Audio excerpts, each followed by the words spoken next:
Well, what does Labour think? The Shadow Education Secretary Bridget Phillipson is here with us. Good morning. Thanks for joining us. So, ambulance workers on strike. Grant Shapps says they're putting lives at risk. What do you think? I think the last thing that paramedics and ambulance staff want to do is go out and strike, and it's the last thing they want to be doing today. Of course, we saw during the last round of strikes that where it comes to emergency calls, they will, of course, go out and respond. They'll leave the picket lines. They've come into the NHS because they believe in helping patients and in public service. And I think it's down to this government's failure to properly negotiate and to give them a good, decent, fair pay settlement that we've ended up in this terrible mess.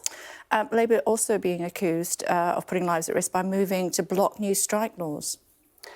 What the government is talking about is just a total distraction from the failure, not just in recent times, but over the last 13 years to actually get a proper deal for all of our brilliant public sector workers. I don't think what the government have set out is workable. I don't think it's right. And I would recommend to ministers that they spend a bit more time trying to resolve these disputes, get around the table, speak to the unions, sort it out. Don't waste your time with this kind of unworkable legislation. It works in Spain, we're told. It works in other parts of Europe as well, including France. Well, in France, they've seen increases in the strikes that are happening, and in Spain, it's subject to significant legal challenge. So I just don't think it's the answer. I don't think it's right. The way to resolve this, the way to resolve any dispute, is to talk and to try and find a compromise and find a way through this. But ministers are more interested in just getting people in, having a photo, pretending they're doing something, rather than actually having a serious and meaningful discussion to try and resolve those disputes. The same's true in education. We've had 5 education secretaries in the last year. We've known for a very long time that the potential for industrial action was coming. Ministers have done nothing, they've not talked about it, and now at the last minute they say, let's have a conversation, but we're not really willing to talk about pay. What kind of negotiation is that? Well, I'm glad you came onto education, your area, of course. What minimum level of service should teachers abide by? Well, as I understand it, the Education Secretary isn't proposing that in the first round of this legislation, schools or education will be covered. But I think in those areas where the government are talking about minimum levels, I think patients at the minute on non-strike days would quite like to know that there are minimum levels of service available to them. Because you can't get an ambulance at the moment when you ring on a non-strike day. Should there be a minimum level of service with teachers? The reason I ask you that is because I had a representative of the National Education Union on yesterday, and he couldn't rule out strikes during the exam period. Well, I don't want strikes to happen in our schools, and neither do teachers. I mean, all they want to see is improvement in working conditions and a better deal where it comes to pay. That's why today in the House of Commons, we're pushing for a vote around the tax status of private schools, because if we ended those tax benefits that private schools enjoy, we could raise £1.7 billion that we could put into making sure we've got more teachers in our classrooms. We're driving up standards, because that will make a massive difference to teachers' workload if they weren't having to constantly cover for all of these gaps that the Conservatives have allowed to open up. Yeah, but my question is, and I'll come back to the legislation, but my question is, should there be a minimum level of service from teachers so that they do have to work during exam season? I don't think the legislation is the answer at all in any area, but as I say, this is not being proposed at the minute by the government where it comes to education.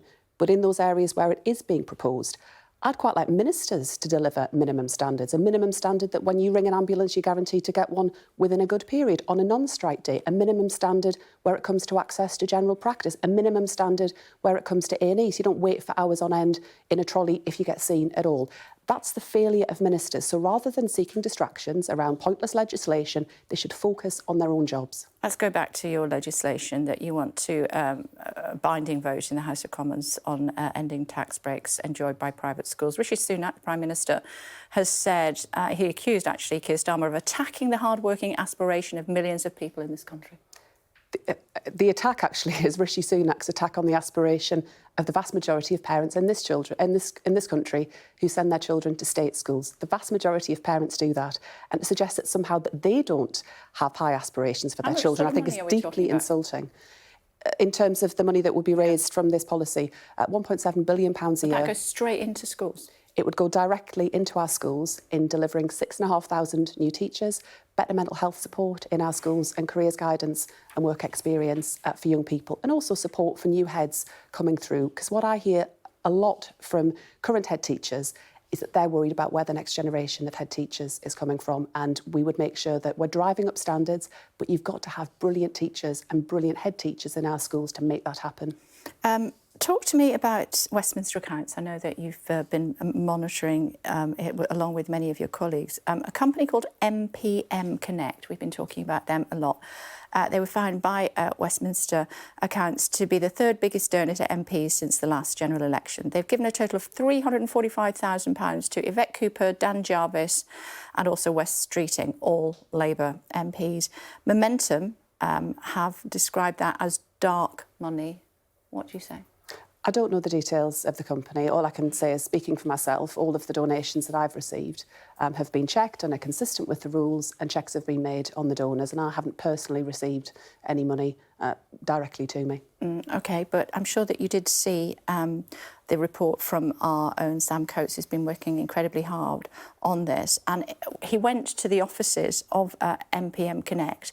We're not saying they're doing anything illegal, but there was nobody there to talk to us. So there was nobody there who could tell us about the donations that were being made to these high-profile Labour MPs. Should there be further investigation, further transparency into these sort of donations? I do believe we need further transparency overall where it comes both to finance of political parties, but also some of those changes I think we need to see in Westminster too. And I know you've today been talking about all party groups. I think there is the need for further change and a tightening up of the rules there. But I do welcome the fact that... Should that be funded by Parliament, those all-party parliamentary groups? I'm going to say APPG, it's easier to say. Should they be funded by Parliament, or is it OK that lobbying firms give them money? I think what's missing is the transparency that we need to see around that. So I think there should be greater transparency and tighter rules around it. I know that this is being actively considered, and I do think we need to see progress on it. But where it comes to donations to Labour, I do welcome the fact that many donors, old and new, want to donate in order to secure a Labour government. I think that's welcome. There's nothing in return for that other than they want us to focus on delivering that next Labour government. And do you dream of the day where you earn £2.8 million for speaking engagements? That's not my thing, if I'm honest, no. OK, good answer. Thanks very much, as always. Thanks very much indeed for joining us. Thank you.